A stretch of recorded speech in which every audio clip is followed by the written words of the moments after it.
Uso do gerúndio. Sim, o uso do gerúndio, ele é muito forte em nosso país. Nós usamos muito isso. Então, veja bem nessa frase. Pensando sobre o caso. E olha a diferença.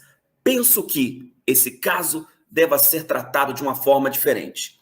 Perceba, da de cima para de baixo, então quando eu vejo a de cima em relação a de baixo, eu tenho aqui, gente, uma perda da força da autoria. Porque na de baixo aqui, vocês podem perceber que a pessoa assume a autoria disso aí. Eu penso, ela traz para ela. Agora, quando ela fala, pensando sobre o caso, ela dá uma modalizada na fala e isso faz uma perda na autoria. O que os estudiosos falam que diminui o compromisso com aquilo que se está falando. Ou seja, diminui o compromisso com aquilo que você está defendendo, o ponto de vista que você está defendendo a partir da questão, tá bom? Só que lembrando que isso aí é tudo para interagir com as pessoas. Porque quando eu sou muito incisivo naquilo que eu falo, eu penso que isso está da maneira certa ou errada, normalmente eu crio uma fronteira e vou criar um bloqueio.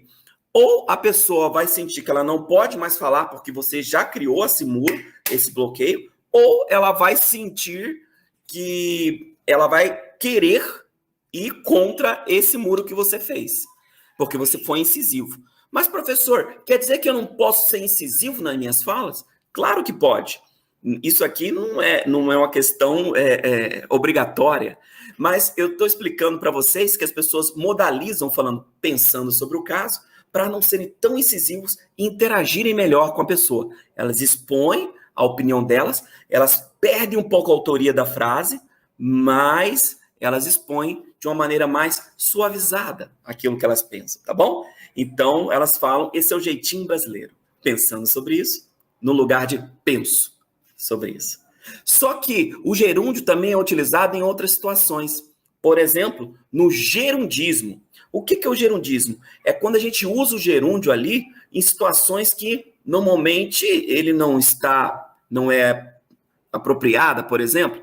Por exemplo, nessa situação, vou estar passando na semana que vem tal coisa. Isso é muito utilizado.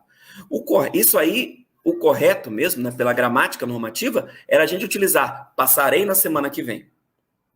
Vejam como tem uma diferença, né? Eu vou estar trazendo na semana que vem, vou falar trarei na semana que vem. Vejam que tem uma diferença aí. E o que ocorre aqui, gente? O gerundismo nessa questão. Ocorre aqui uma oposição entre promessa e esperança. Você está prometendo alguma coisa e está gerando esperança no ouvinte, ok? Você está prometendo alguma coisa e gerando esperança no ouvinte.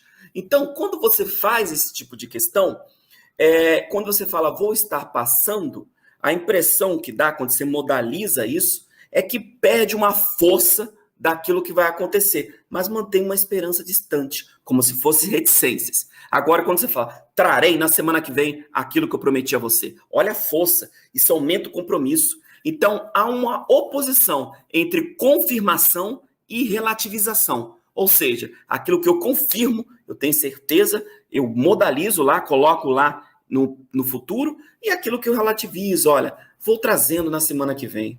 Poxa, será que vai trazer mesmo? Isso é uma estratégia, um jeitinho brasileiro que é muito utilizado. Nós sabemos que o gerundismo, ele vem muito dos atendimentos, né, que as pessoas fazem. Né?